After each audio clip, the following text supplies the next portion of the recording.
I want to start off by telling you a little bit about growing up Jewish in India. I am a Bene Israel Jew from India. My family gradually dispersed mostly to Israel and America, but my parents remained in India. I'm also now an American living and working in New Jersey, but I still recall the ornate synagogues of my childhood, the oil lamps, the velvet and silver covered Torahs, a chair left vacant for the prophet Elijah in our Bombay synagogues. Having grown up in a predominantly Hindu-Muslim society, having been educated in Catholic and Zoroastrian schools, having been educated in all of these different diverse schools, and being raised in India, and now living in America, I have always had to reflect upon the cultural boundary zones in which I have lived.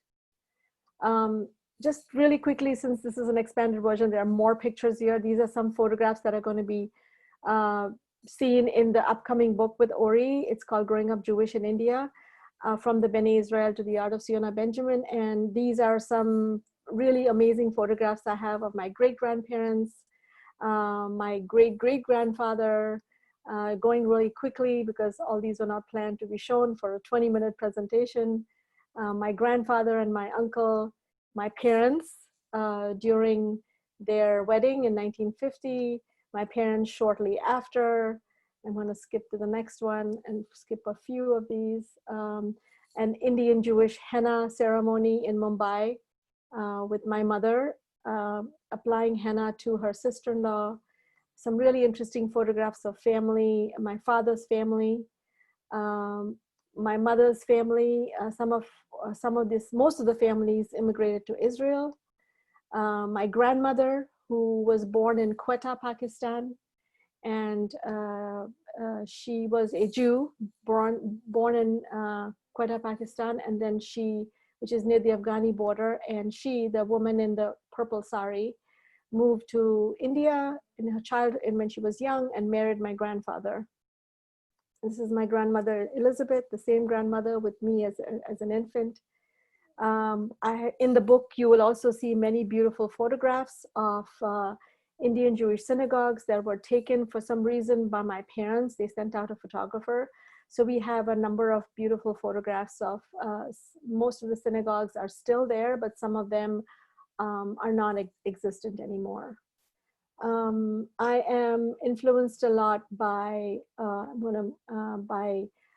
illuminated manuscripts, by Persian miniature paintings and illuminated manuscripts. I am a transcultural artist. I believe in transculturalism will help in artistic and other ways to be a bridge between the traditional and the modern. This bridging not only affects recent immigrants in this country, but also Americans that have lived here for generations, so that people can learn new ways to communicate and have artistic discourse with each other. So what is a transcultural person? For me, they are like a chameleon, being able to change his or her colors according to the situation and environment.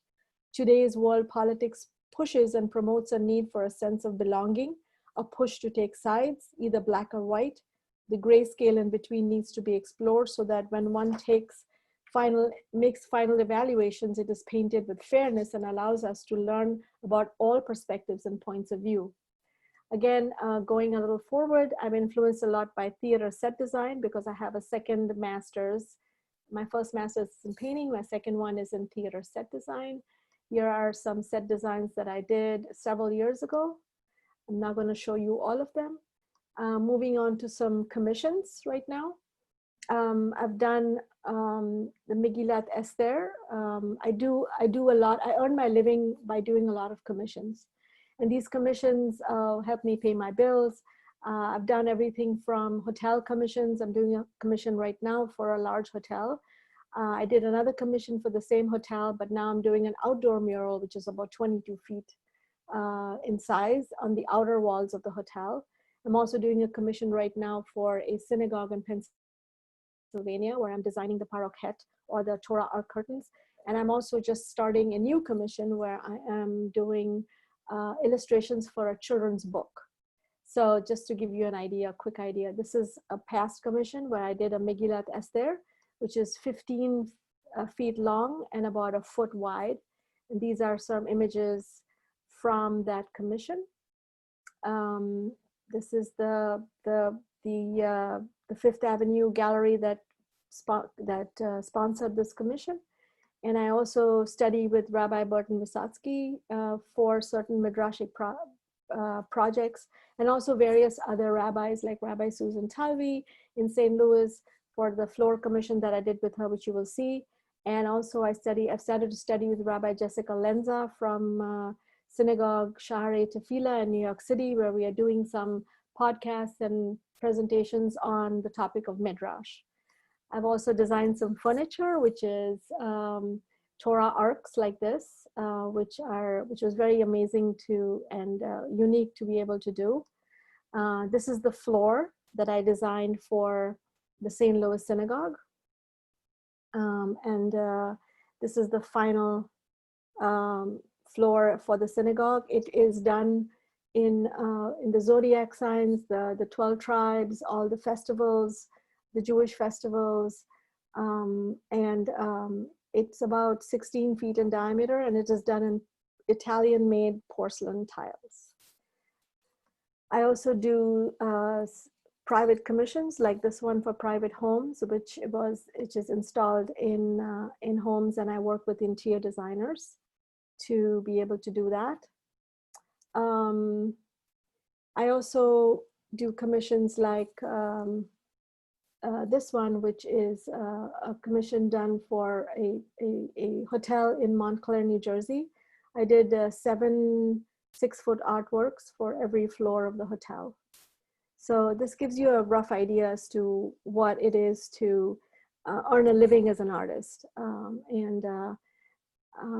And also, besides that, I also have a business, a small business, where I make silk shawls and yoga mats of my art, besides some other things also that I've started to make, where I have an online store where I can sell these products. And why am I doing this?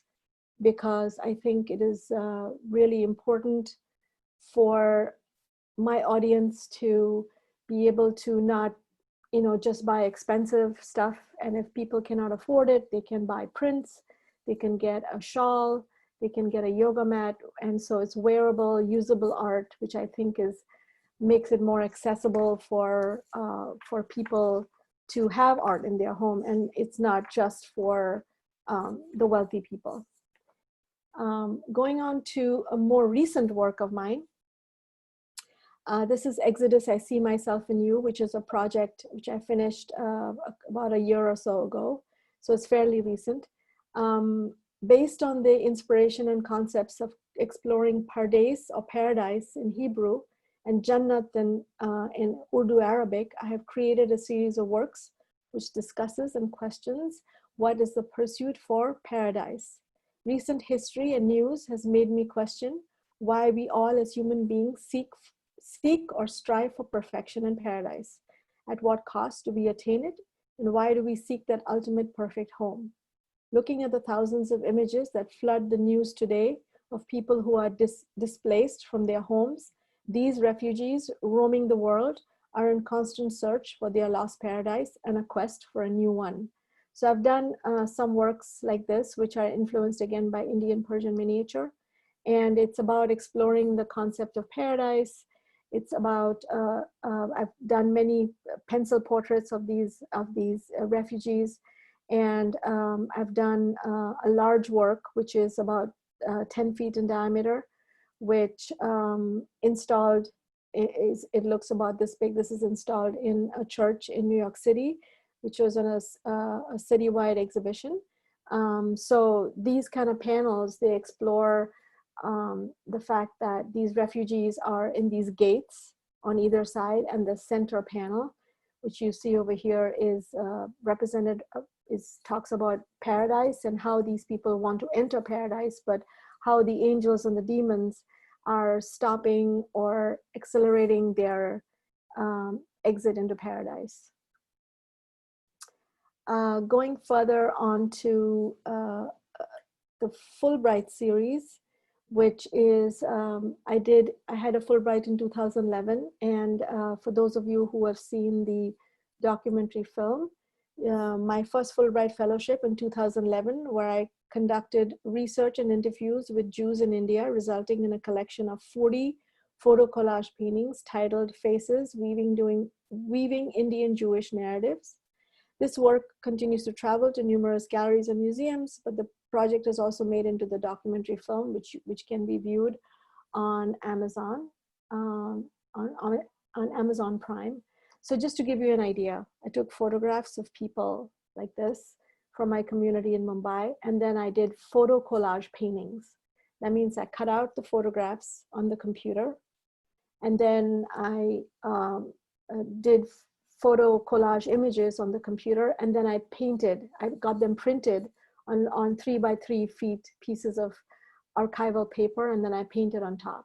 So giving a few more examples, here's I interviewed Ruby Benjamin and her daughter Elizabeth in Pune, and she was actually a Jew also born and brought up in Pakistan. So her piece was about the map of Pakistan, and she drew for me the ground plan of her home in Pakistan, in Karachi. And so that was part of her story and how she had to exit Pakistan after the India-Pakistan independence, and all non-Muslims had to leave Pakistan, and so her family had to leave then, and then she came to India and now lives in Pune. Here's another example of Munmun, Henna, who's the cook of the community. So I did her collage, which was based on cooking and how she did all these Indian Jewish foods. Indian Jewish food is extremely unique, and we keep kosher by using a lot of coconut and coconut milk. And so we don't mix milk and meat, and that's how we keep kosher. And Henna is the expert on Indian Jewish cuisine. Here is actually a photograph of my mother. And so I interviewed all of these people, including some of my family. And in this case, I did a triptych of my mother, me, and my daughter, my mother's hair sort of flowing out into the 2 side panels and being able to weave the story of these 3 generations. Here's to give you an idea as to how I did the process. So I would take a photograph like this of a portrait. I would then cut it out on the computer. I would place it in the desired photograph. Here's my student assistant doing the gold leafing and preparing the work.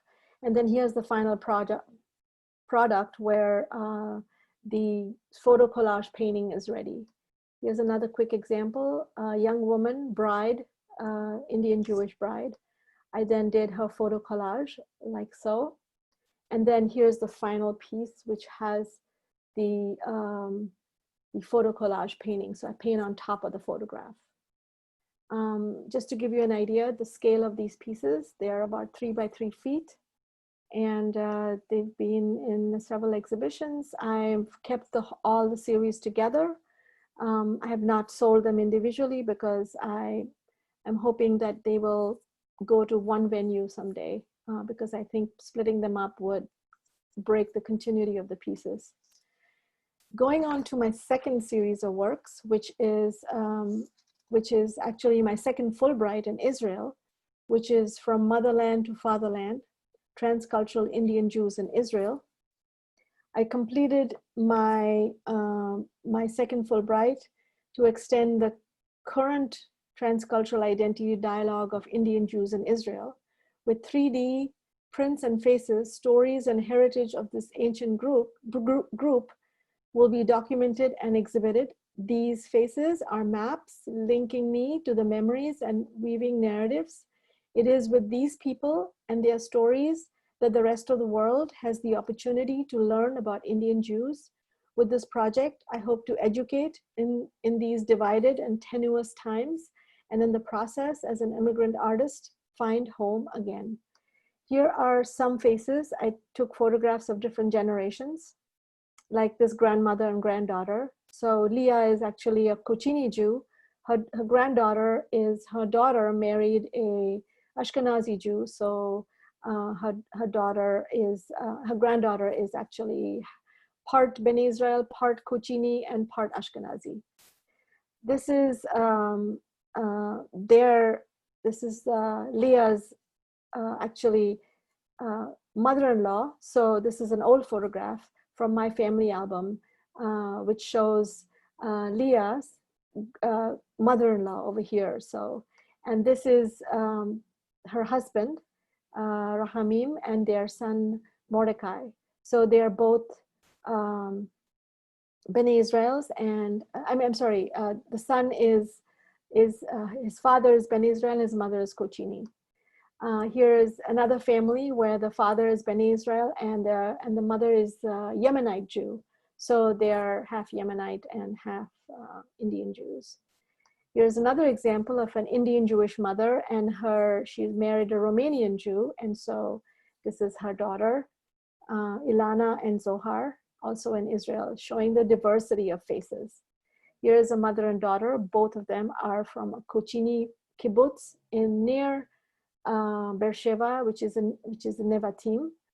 And another example of a Bene Israel family. This is 100% Bene Israel family, mother and daughter. I do a lot of presentations on these Fulbright projects, and this Israel project is supposed to be, it's still in the process of being made into 3D lenticular prints, where I'm overlapping the different generations of the faces, one on top of the other. And this way, when you move from side to side of the photograph, you can see both the faces at one time, or they move from one side to the other to the 2 or 3 generations that are overlapping in the photograph. So it's a very, new technique, but it actually gives you an overlap of different generations, one on top of the other. And the last photograph is of our upcoming book I am doing with Ori Soltes. It is to be published shortly, and it should be out in the next few months. This book is, I think Ori will explain a little bit more during our dialogue, but it's about, there are various authors who have written about the different communities in India.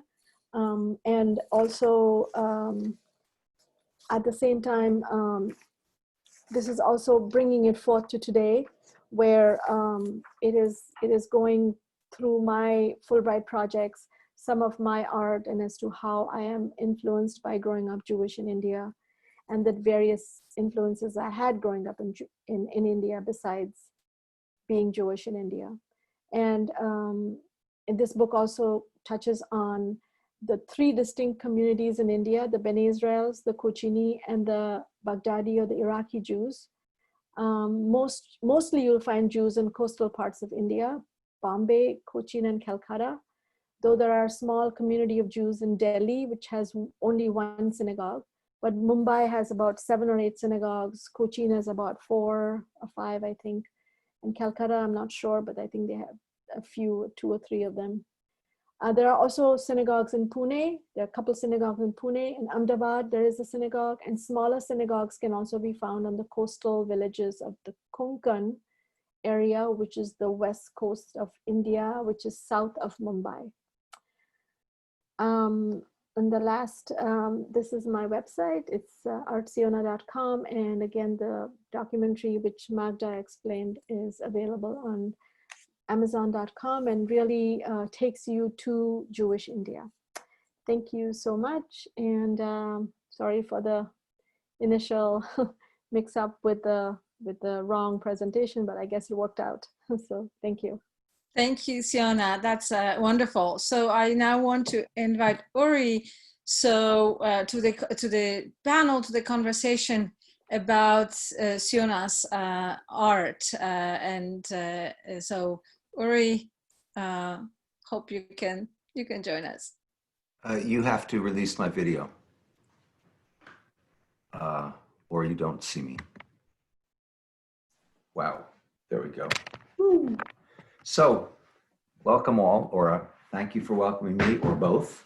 It's always a pleasure to share the screen with Siona, and even more so with her art.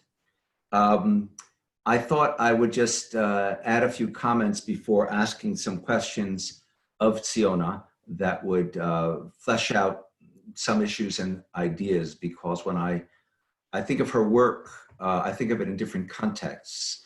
One of them is the definitional context. You know, what kind of art is it? And as someone who spends a lot of time with the question of how one defines Jewish art, is it defined based on the artist's identity? And is it that you're born Jewish, that your convictions are in some particular way Jewish, that you convert into or out of Judaism? Or does it have nothing to do with that and have to do only with the art? In which case, is it subject? Is it style? Is it particular symbols?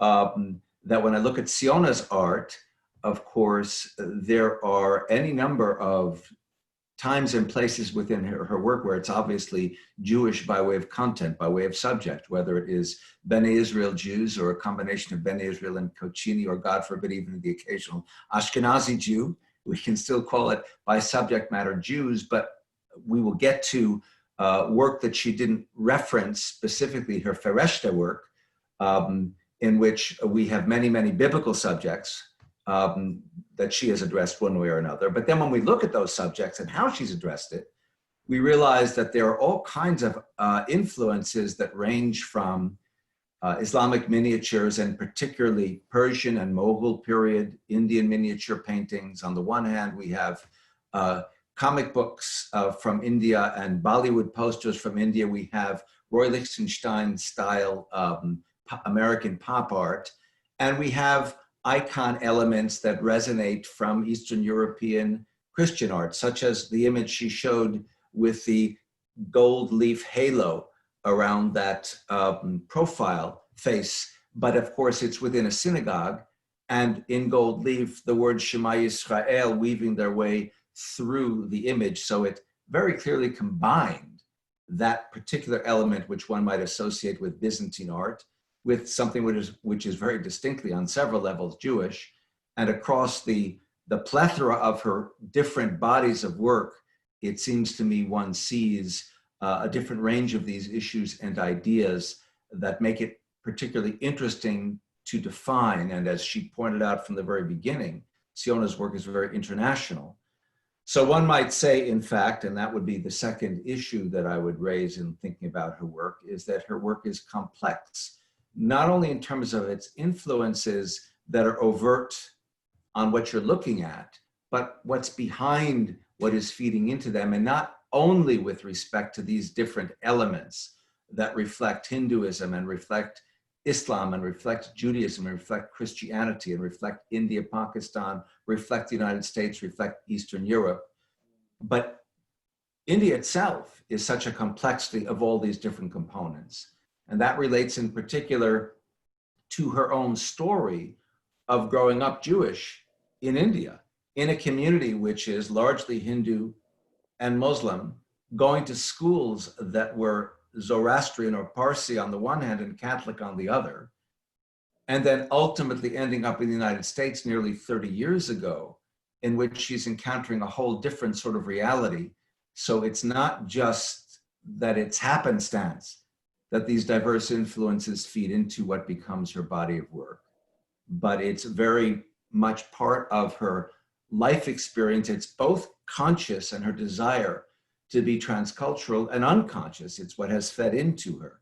It's the story she tells, and that leads me to my third sort of issue having to do with Siona's work, which is that it is, as she will tell us, about stories. And it is about, and she used it toward the end of her presentation, this word home. It is in part about redefining the concept of home for herself in her art, as, to quote her in a much earlier presentation, it's wherever she spreads her tent. She realized at a certain point that becomes her home, and that's reflected in her art. And so in turn, the intention of her art is to make people comfortable with different contexts of tent spreading, as it were, and not thinking in a kind of negative sort of way. And Siona plays with this in very detailed ways. It's not just this, again, combination of different elements that feed into her own background or elements that feed into her art that are obvious, but particular elements like the fact that in that whole Fereshta body of work, and we saw a little bit of it in the Garden of Eden, the Janat Pardes work, figures that are blue-skinned. And that's going to be my entry to the first question to Siona. Tell us about blue skin. Is this something negative? Is this something positive? Is this something both? And it's a test, because I know the answer to the question, of course. So I'm testing you, Siona. So what do you say? Well, I can say that Ori knows more about my work than I do. He's written so much about it. And sometimes when he writes about it, I'm like, oh, I didn't see it that way. But now that's cool. So yes, actually, there was a little mix up. The other presentation had some other Fereshte series, so that was missing, but anyway. So I wanted to talk about that actually, and I wanted to say that, very often when I look down on my skin, it has turned blue. It tends to do that when I face certain situations of people stereotyping and categorizing other people who are unlike themselves. So that's the negative side. That's the negative side, yeah. So it happened when, it happened very often. I would be, standing there minding my business. It'd be, where are you from? And I'd be like, sometimes I'd say India, and they'd be like, oh, you're Hindu, Muslim, Parsi, Christian, whatever, And I'd say, no, none of the above. And I'd say that. And then finally I started, when people asked me, where are you from? I'd start saying, I'm a Jew from India. Just get it out of the way. So people would be either falling down in surprise, or they'd be like, oh, I've heard about those kinds of, that community. And it's, it's just like, there was some invisible borderland that people couldn't be living in that part of the world. And then I had to remind them very often that, Judaism came from the Middle East and from Asia and from Iraq and Iran and Persia. And so, May I interrupt with an observation and another question, but then I want to come back to the positive because we're still in the negative. Sure. Because sometimes, to your surprise, when you were first in the United States, this would come in the context of feminism conferences, where the assumption was made of you that having come from India, gosh, you must have been oppressed, particularly as a woman. Yeah. Because we Western women are, of course, not oppressed at all. Talk a little bit about that. Talk a little bit about growing up in your mother's and father's house as a daughter. You mean as a daughter in India and Mumbai, you couldn't do anything, right? Correct me, please. You know better again. No, my parents were very progressive. Jews were very progressive. The first Bollywood stars in the beginning of silent movies were Jewish women, actually. That's how progressive the Jewish community was, the Iraqi, the Bene Israel, all of them. And my father told me when I was growing up, you're my son and my daughter. So I went to college. I came to the US to study by myself. My role model growing up, and actually in the book, I think there's even a picture because it's referenced in my story. Indira Gandhi was a model for me because she was, when people ask me, were all women oppressed in India or that part of the world? I say, well, you never had a woman president so far. Well, we did. So, in India. When I say we, India, the former home, and now we is now become US, my current home, which I very, very much acknowledge. So, my parents were progressive. We traveled. My family immigrated to Israel. So there was a lot of Western influence.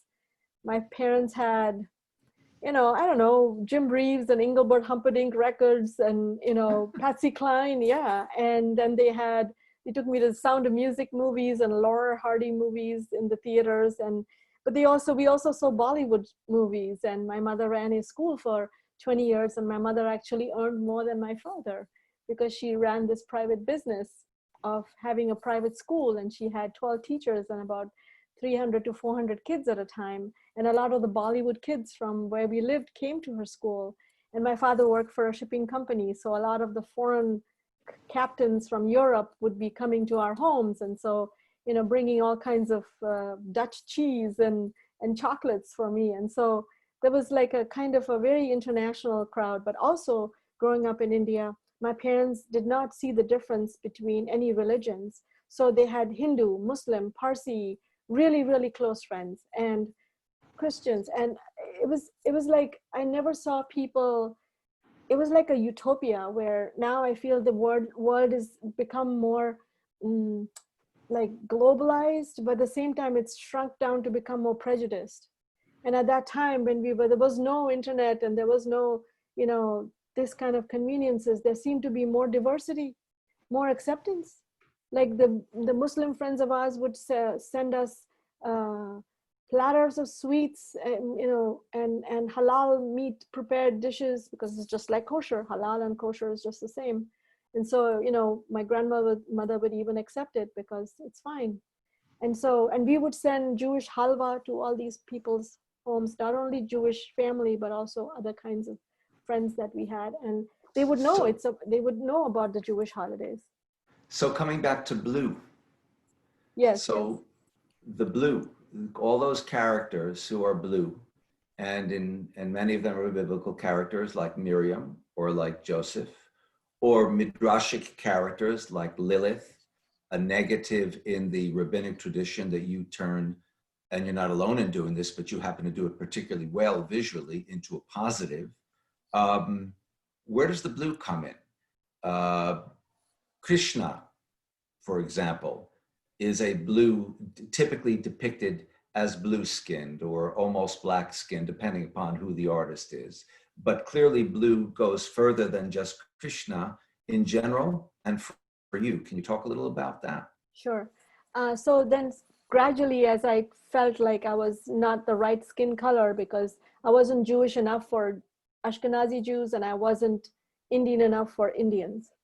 So it's kind of like, falling between the cracks in a way. And that feeling was unsettling. At the same time, I started to learn that, like you said, pitch my tent where I go and just be comfortable being diasporic and nomadic. And what that feeling was, I wanted to try to explore. And so by doing that, I started thinking what shade, I started creating these characters. And my initial Finding Home series are skin colored. And I was trying to play around with what skin color would I paint these characters, these actors on the stage of the drama of my stories, of the midrash of my stories. And so finally I decided that I was supposed to, come up with a color that would be representative of universality. So this blue self-portrait kind of takes on many roles and forms through which I theatrically explore ancient and contemporary dilemmas. In this process of recycling and rejuvenating, they remind me in making the work, and hopefully my audience in viewing the work, that myth making is cyclical and timeless, and thus the blue color became a symbol for me of being a Jewish woman of color. But also not forgetting that the tzitzit, the talit, the Israeli flag, blue is a very important color in Jewish tradition, both Ashkenazi, both Middle Eastern, both African. I mean, this blue is very, very prevalent, this turquoise blue. So it's kind of but also most importantly, the blue became the color of the sky and the ocean. So I felt like I could finally belong everywhere and nowhere at the same time. So sometimes I would be in a situation where I felt I didn't belong at all, so I belong nowhere. And sometimes I felt like, I could fit into any category and belong everywhere. And that was a wonderful feeling, actually. So when I get that opportunity. Can we take this in a slightly different angle, which I think is relevant? So within Hindu miniatures, Mughal and otherwise, most typically, as I said a moment ago, the blue figure is Krishna, a particular male god, but not only and not always. So what does this have to do? And of course, you depict not male figures, but mostly female and occasional male figures when you deal with your biblical midrashim, for example. Right. So you're applying what a cursory glance, one might say, oh, she's applying the color of Krishna to Miriam or to Asnat, or to Sarah, but also to Joseph. What's all that about? What's the gender thing, which I think is very relevant to where this conversation began and where it will continue. Right. So, yeah, I mean, there are many concepts in, again, Krishna is sort of, yes, I mean, obviously I'm born and raised in India, so I'm going to be influenced by the plethora of huge amount of icons that surrounded me, but I was told not to worship or not to respect them, but not to bow down to, because I come from a monotheistic tradition of, Middle Eastern, Indian Jewishness. And so I sort of kind of looked at it from the distance and admired all those colors and beauty of all these icons, but I could never really embrace them fully. But I think in my work, there are many mythologies from around the world that have, even Buddhism, there's the green Tara and the red Tara and all those different colored, skin-colored goddesses. And then Krishna, who's actually so dark-skinned that his skin is actually purple and therefore blue, dark blue, but then I made it into a lighter turquoise blue because of the reference to the sky and the ocean. And the male and the female significance is because I think in Indian philosophy, but also I was talking to Rabbi Jessica Lenza this morning and having a session with her because I'm doing a whole program with her on Midrash and how to use Midrash in visual art, which is coming up in a few weeks. But she was telling me that there is this whole concept of male, female, and androgynous kind of being. It's called the Ardha Nareshwara, as you know. And so this how the male resides in the female and the female resides in the male in each one of us. And that is the old Indian concept, but it's also in Jewish philosophy also, this whole concept. I forget, she gave me the name of what that is called. Well, there is the concept, of course, of the Shekhinah, which right. is the female aspect of the genderless God that is immanent in the world, and the word Shekhinah is grammatically feminine, whereas the standard issue biblical names El, Elohim, Adonai, and what have you are grammatically speaking masculine. Yes. So Kabbalah introduces this idea by paradox, right, of a genderless God that has, in a sense, both the male and female gender. I think that's what you're thinking about, yes. So like in the case of Joseph, he's kind of in the Midrash, he's been talked about as being effeminate, of being beautiful. So I took advantage of that. And so I did a few paintings of him being kind of androgynous like that. And he's kind of male, female, because he's beautiful and he's effeminate. In the case, I've done some other male characters like Abraham, Isaac, and Ishmael, and as a kind of a triptych, if you can see in my Finding Home series. And that, again, they're kind of androgynous also, but I've kind of feminized them. I've also done another series of works, which is based on the story of Rabbi Akiva, where I did it through a residency through the 92nd Street Y with several teachers over there, and taking those four rabbis and also making them not into the four mothers. The four rabbis who entered into the Pardes you were referring to, yes? Mm-hmm. And so, only Akiva came out whole, as it were. And only Akiva came out whole, right? So any kind of stories like this, kind of understanding, I'm not an expert, I'm not a scholar, but I study with these rabbis and teachers and scholars like Ori, and then I kind of analyze these stories and I do visual midrash.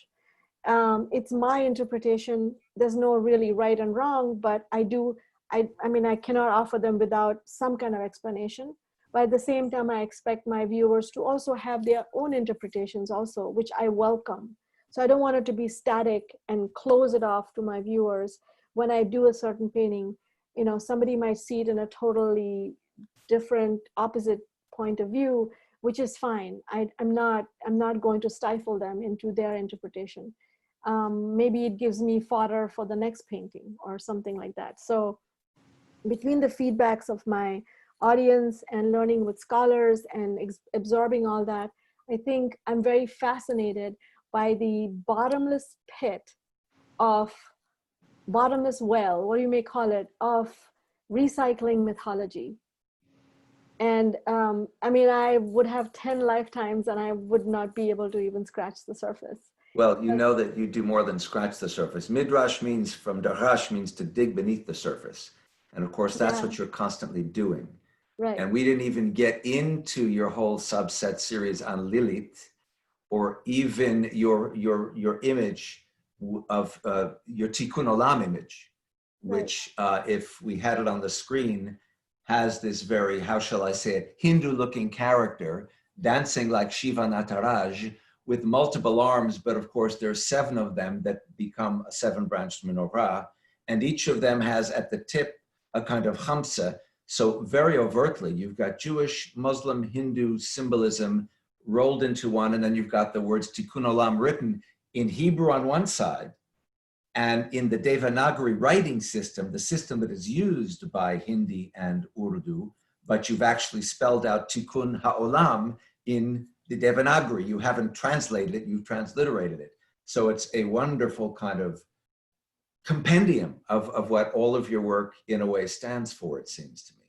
Because I think I want to emphasize the importance and I want to put on stage, so to speak, the feeling of otherness, of what it is to be the other. And instead of lamenting it or hiding it, which a lot of people do, I would like to celebrate it or share it or have other people. I mean, there's so many times I can say with great gratitude that many people come up to me at my exhibitions and say, I feel the other in this way, and this is a totally different person coming from a totally different background.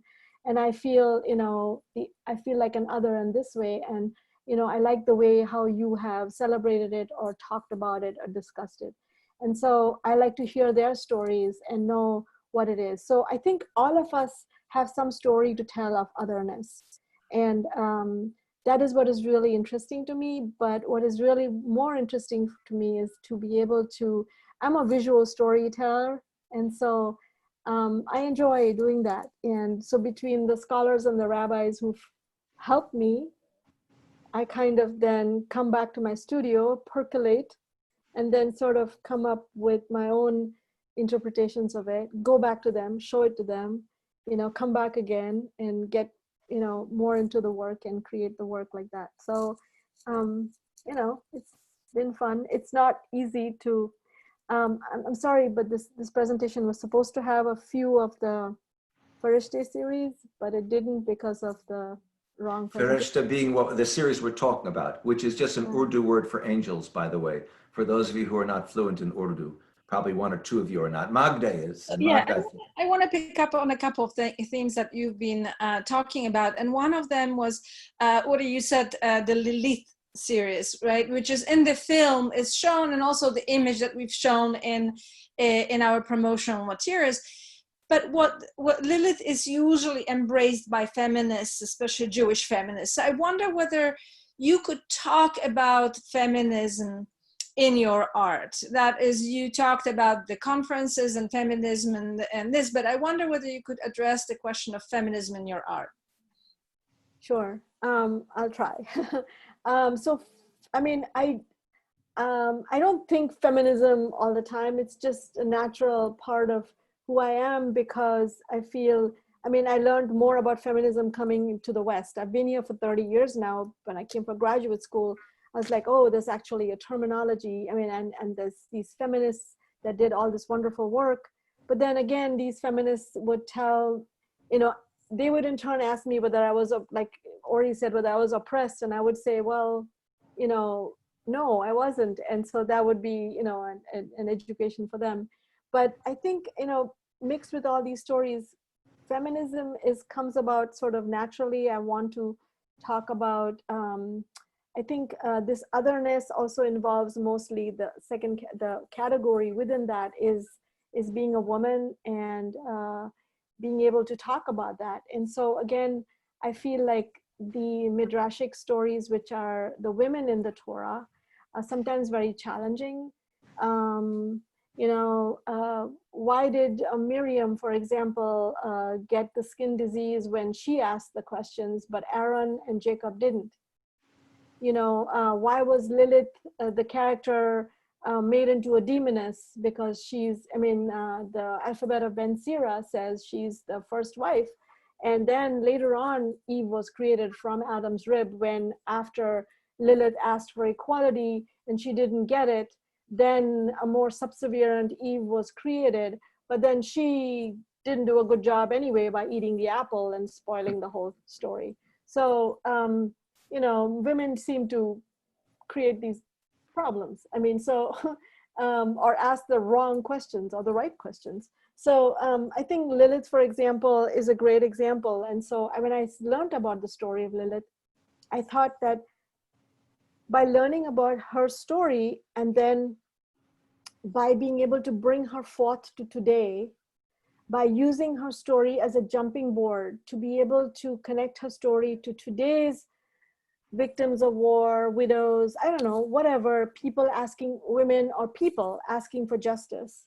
So, you know, in one of my Pop Lilith series, she's turning around with tears streaming down her eyes, influenced by both Roy Lichtenstein and also influenced by Indian comic books and Bollywood.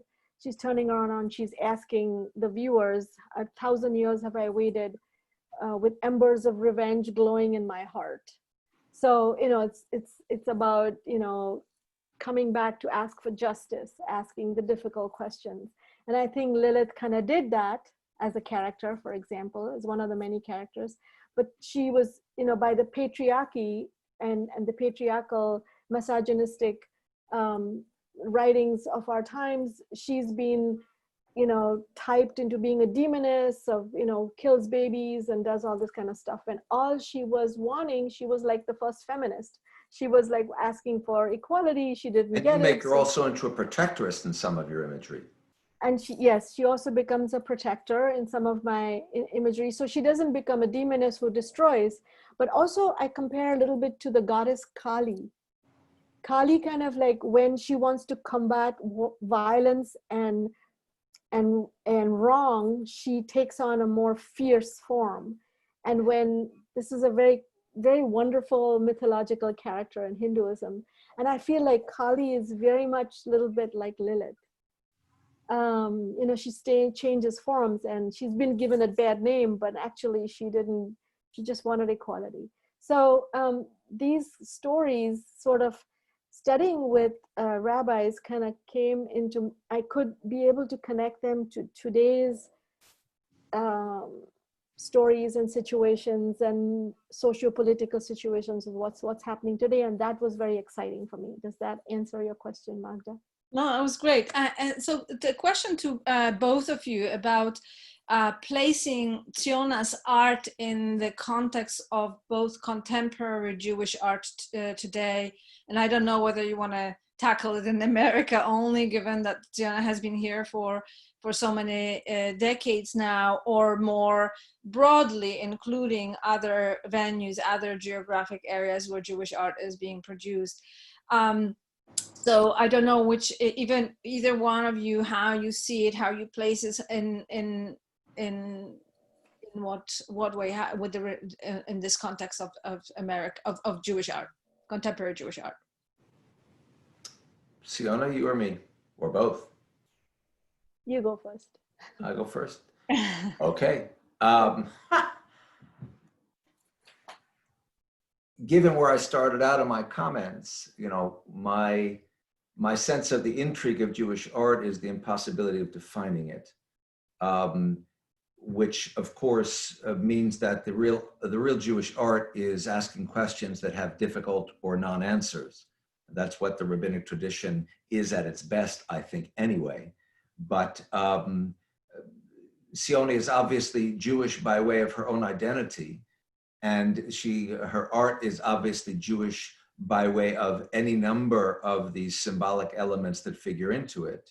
But with her deliberate desire and interest in being transcultural, it transcends merely Jewish subject matter and combines and interweaves symbols that come from a long history, like the seven-branched candelabrum of what we might call Jewish art, with elements like the Hamsa, which find their way into Jewish art by way of Islam, but actually they got into Islam from the pagan tradition that goes back to the Phoenicians and the Carthaginians, and so on. So she is this stunningly synthetic artist with all of these different elements that make her fit in to that rubric, And if one looks at contemporary Jewish art or contemporary Jewish artists, particularly in the United States, particularly in Israel, one realizes that there's no simple category into which any of them fits by way of subject, symbol, style, content, intent, purpose. In my book, Tradition and Transformation, which is the 750-page tome on 3 millennia that begins with the Israelites and the Judeans and works its way up through Jewish history from, mosaic synagogue floors through ceremonial objects to contemporary painting and sculpture. I place Siona towards the very end of the book, where I'm actually talking about immigrant artists. And my purpose in doing that is because I see her as almost a summary of so much of what in the previous centuries and millennia I have been talking about, of different inputs and outputs, that she kind of combines them all. The only thing, and even that I can't say she doesn't do, is I would say she doesn't do abstraction, but that's not even true.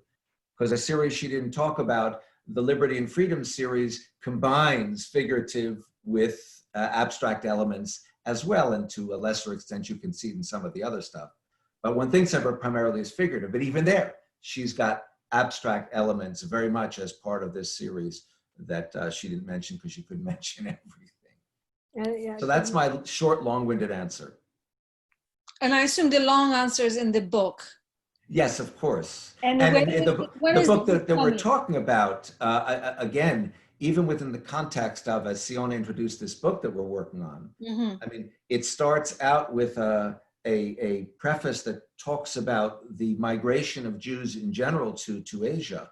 And then the introduction kind of sweeps across the vastness of India and the various Jewish communities. And then their focus points in 3 chapters on the Bene Israel, Kochini, and Baghdadi Jews, and then reference to 2 more recent Jewish communities that have come from a headhunting tribe up in the north in the Himalayas, and another, the Telugu, down on the south, that found or refound their Judaism in the 80s and 90s, many of whom have ended up in Israel. And then we get to her memoir and then the discussion of her work. And in a way, even within the context of the discussion of Jews in India, her work offers a kind of summary of its complexity and diversity.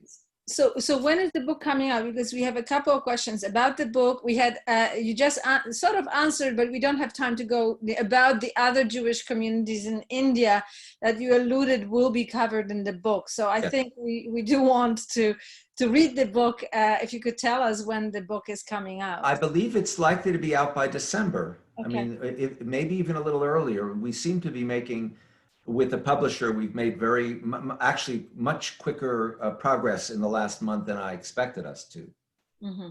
So that's what it looks like, November, December. Okay, that's fantastic. I think I also wanted to say one thing, if you don't mind. I think what is really prevalent in this book, and otherwise with people that I collaborate with and work with, like Ori, the understanding of why people categorize. I think categorization is the root cause and the root problem to many things, because a little while ago somebody told me, oh, you should go meet so-and-so or a certain group of people because they all look like you Indians. And I said, what does an Indian look like?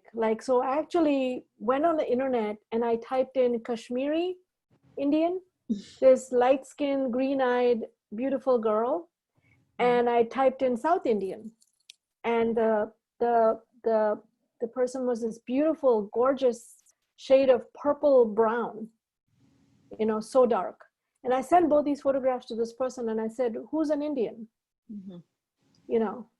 And some of it's a very nice segue to a question that is asked about your art, and I'll read it fully so that I don't miss something. In Siona's complex, beautiful Jewish, Christian, Hindu, Muslim blend of motifs, are the Jewish motifs informative or fulfill a constructive missing role which are not found in Christian, Hindu, Muslim motifs? Both. Yeah, both. I mean, because there are elements that are specifically Jewish. The 7-branch menorah, as an example. By contrast, let's say the 6-pointed star is not specifically Jewish. Mm-hmm. And one of her Liliths, of which I'm particularly fond, has Lilith splayed out, and it looks like a swastika. So most people from the West will think, what is this Nazi symbol doing in this work of art? And it's not at all, because as you know, Magda, it originated, in fact, in India, and the word swastika in Sanskrit means intense good luck. Swa means good. And it so happens that it's the idea of the sun in a stylized way, blasting its light. And the Nazis just happen to take it and turn it around and then use it for them. But so she plays with all kinds, and it's not always overt, like that's subtle. You wouldn't necessarily see that Lilith as a swastika unless, you know, you're sensitive to think, that's an interesting shape. But then you want to know why. But then there's stuff where it's not supplementing, it's really just reinforcing what you find. And I think you both were right in addressing Uri the way you were talking about the big book, the tome on Jewish art, that, you know, my contentions are Jews have always been part of the environments that they live, right? I dislike this whole sort of surprise about Jewish acculturation. It's been done for centuries. And what your art seems to be illustrating exactly that. So as you move your tents, you are becoming part of that new environment and incorporating these elements of art, whether it's American pop art or, you know, or other elements. I think it sort of encapsulates at some level the Jewish experience wherever Jews live and wherever they find their homes. Yeah, people tell me, are you, Indian artist? Are you Jewish artist? Are you American artist? I said, I'm all of the above. And I'm none of the above. I'm a transcultural artist that is kind of hybrid. And I don't like, again, these categorizations. But on the other hand, I have to take from sources of inspiration of what I'm familiar with. I can't make, I mean, I could, but I can't make art inspired by, I don't know, Eskimo art, or I don't know, something like that. I have to take it from where my sources are. And so, but if you had lived among the Eskimos, you would be taking from them. It would be, well. Yeah. I mean, yeah, sure. I mean, absolutely. Or maybe, I mean, I went to Santa Fe and I liked the lizards over there, and I kind of I couldn't help putting it in my paintings, a couple of them. So that kind of, travel influence happens. But I think mostly it is about drawing from your sources, the challenges to draw from your sources of where you are and who you are, and then how to universalize it so that anybody can identify with it, or anybody can make it their own and say, that is, I feel in my mind, is successful art. So I'm always struggling to kind of do that. And Magda, when you talk about, as a diasporic community, Jews have always contributed to and drawn from the worlds around them. That's and right. One of my favorite analogs to the issue of Jewish art is Jewish food.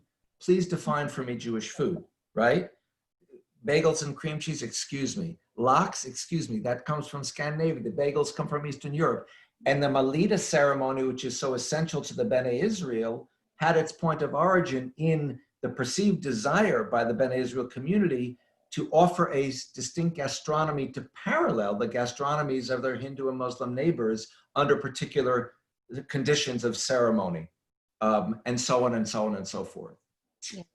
No, that's a great point.